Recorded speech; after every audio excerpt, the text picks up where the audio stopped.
Yeah, I think the thing that I'm probably the most proud of was I thought the way they came out after the second half.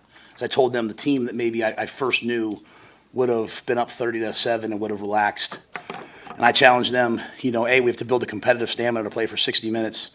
And B, you have to love your teammates enough to get all those. The best part of that was seeing all those kids at the end getting, a guy like Maverick Noonan have a tackle for loss who missed a whole year with a knee injury, or the guys who walk on, or the guys who are on the scout team have a chance to play. So that to me was, everyone will be walking around the building with a little bit more, uh, vim and vigor because they got a chance to play. So that was awesome. There's a lot of good things in the game, obviously. There's a lot of things we had to clean up. One drive exposed us a little bit, just the tempo. They do such a great job with their tempo, and they're aggressive. I really like their team. We wanted to give all of our guys a chance to play, but, didn't want to embarrass them. Wanted to give Jalen, Grams had a chance to throw the ball some. And, they competed to the end. I really like their team. But happy for our guys to come away with the win and get all those guys in the game. So with that, I'll take your questions. I know it's first game, and you haven't had a chance to watch the tape. What's your general impression of the way that Dylan not only threw the ball, but managed key moments in the first half? There was some good and there was some bad, right? So, the best one was, he three-way checked. He three-way checked the long run by Emmett, right? Like, he checked it, and then they kind of moved, and he checked it back. And so then he checked it again and got us to that run. So, when you have a freshman that's checking and reloading things, that's an unbelievable job by Sat putting those kinds of things in. Great job by Glenn teaching it. Great job by Dylan learning it. And then also the O-line and all those guys being on the right call. There were some other things, like there was a 3rd and 2 where he heard RPO, the receivers didn't, so there were some of those moments, right? I thought the biggest thing was, we were, I think, until that last one, we were like 11 of 16 on third down. I think we probably finished 11 of 17 on third down. A lot of those were runs late in the game, but I think we had some really big third down conversions. And then, I told you guys, I think sometimes people think maybe I say things and I don't really mean them sometimes because, I say a lot of things. But with 8 seconds left in a timeout to take a shot in the end zone, right, that is saying that we're going to play the way we want them to play someday. And I didn't call a timeout and say, hey, now remember, hey, get it up, get it down. And he took a shot and boom. So I was really happy with that. So I thought for a first game for Dylan, a lot of great things. I think there's a lot of things we have to clean up as a staff, and we will.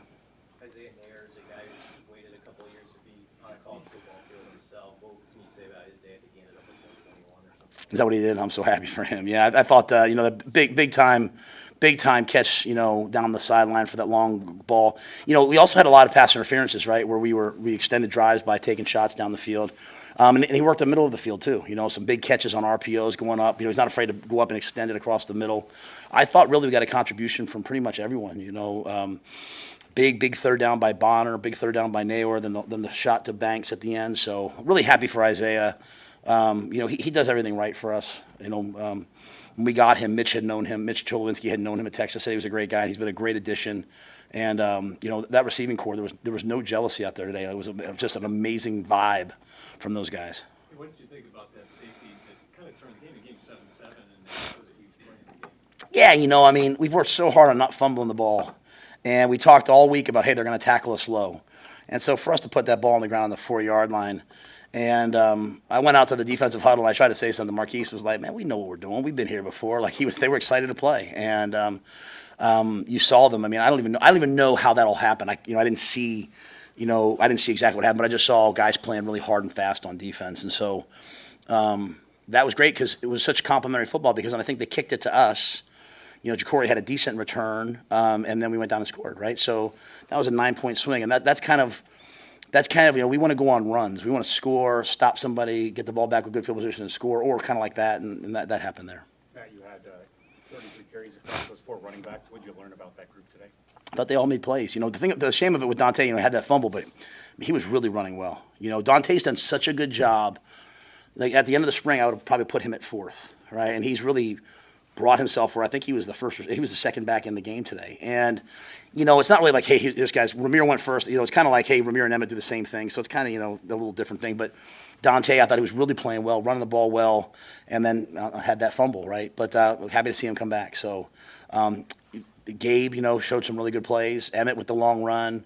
Ramir, I thought he ran hard. And so I was pleased with the whole group. And Maurice got in there and played well too. So.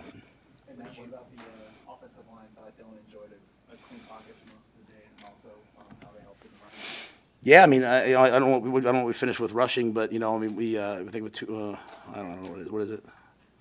We finished with 507 yards, but with 223 yards rushing. I mean, I thought they were clean. This is a team that blitzes a lot.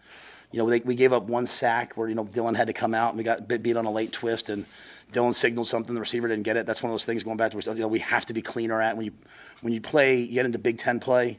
You can't have missed signals, so we have to improve. But had that ball gotten out, I think we'd have come away from the day with no sacks. And really, again, those 3rd and 12s, even we had that unfortunate OPI moved us back. It was like 2nd and 17 or 3rd and 17. We hit 2 plays in a row. I thought the O-line gave great protection.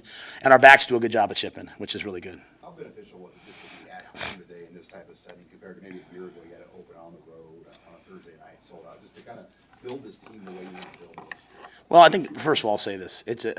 There's not many places in the country where people stay for the whole game the way our stands do. I mean, it's unbelievable, right? Like, usually at the end of the game, you can kind of yell out, like, hey, run it, give it to so-and-so, run it. And we were still having to use the headset.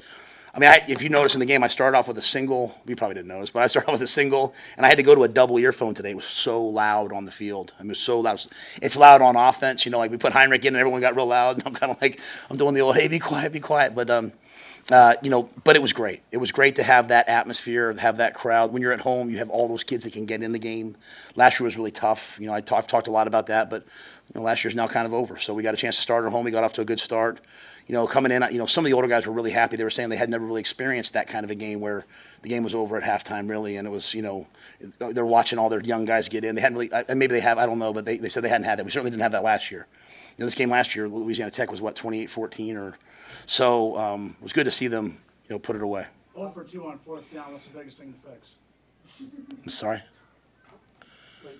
Yeah. I didn't hear what you said. No, sorry. 0 for 2 on 4th down. What was the biggest thing to fix going into Colorado? 0 for 2. We were all 0 for 2 on 4th down. Yeah. Well, we had a couple. I think that maybe got by penalty. So, no, I think we're going to go for on 4th. I mean, the last one was, at the end where we don't want to, we have the third team guys out there, but there's a lot of things that we have to fix before Colorado. There's a lot of things we have to fix before Big Ten play. This is game 1. You make your biggest jump, before from game 1 to game 2. So I just felt like with our team, we just really needed to play. Like, we needed to get out there and play, see what it looked like, see what was good, see what was bad, and now we can go back and fix it. Like, I thought IGC did a nice job on the punt returns. I thought Corey was dynamic on the kick returns. So, you say, I thought we got close to maybe blocking a punt, So there's a lot of things, though, that I can go back now and say, okay, let's fix this. That's why I'll say, I'm sorry to interrupt to say this. That's why I thought it was really important at the end. Like, at the end, you don't want to embarrass the opponent, and they're so competitive. But I thought it was really good we at least got to kick a field goal. You know what I mean? Like, we've talked so much about kicking. To kick a field goal, I think, was really important for us. Sorry, Sam.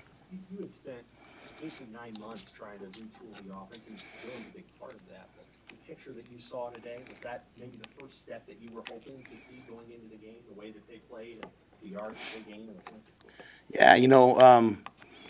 Yeah, we're better than we were, right? And so, even the crew that was here, they said, hey, what do you want to see on offense? I said, well, last time you called one of our games, you called us a disgrace on offense. So, and they were kind of like, oh, we don't mean that. I said, no, we were. Like, I don't take that offense. Like, that's where we were. The thing I didn't do was overreact. I didn't fire Sat and fire everybody. I said, okay, we'll get a little bit better. And now you're out there, you see guys making plays. You see the O-line block and tight end. I mean, our tight end play today was excellent.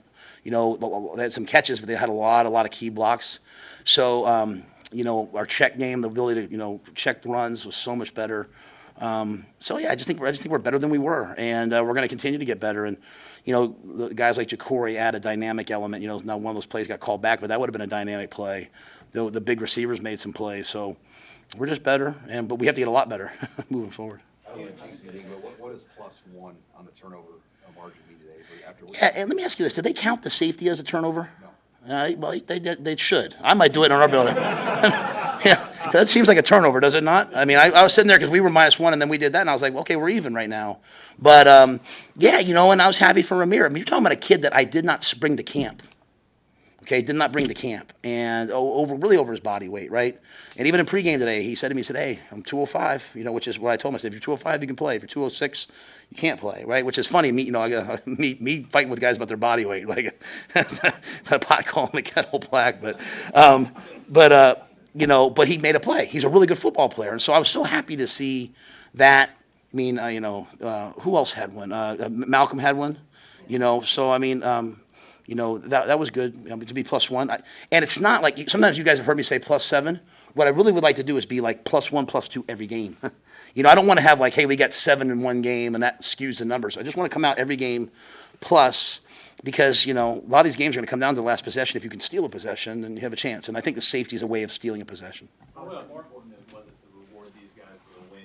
You worked so hard, obviously, and you actually got the 3 victories in labor. Yeah, but they had to reward themselves. Like, they had to go do it, right? And so, I feel like there was such energy today in the meetings and the walkthroughs. This has been a great week of practice. There was so much energy about playing. And then again, the challenge at halftime to come out in the second half. And then they came out in the second half, and I thought they played, right? And so, I made this comment about all the fans who stayed to the very end. But, I thought our guys played hard to the very end. And I thought their team played hard to the very end. I really respect that, And so it wasn't one of those, sometimes you get those games, right, and everyone starts throwing punches, and it gets chippy and ugly. And that was two teams that respected each other. So that's what Nebraska football is about to me, and it was good to be a part of it. But I'm happy for our guys. We're 1-0. I told them, I said, I don't, I'll answer the one. I don't care about next week's game yet. I'm going to wake up tomorrow morning. I'm going to enjoy this. This was hard to do, and they've worked really hard to get there. We'll wake up tomorrow, and we'll start it all over again. Thanks, guys.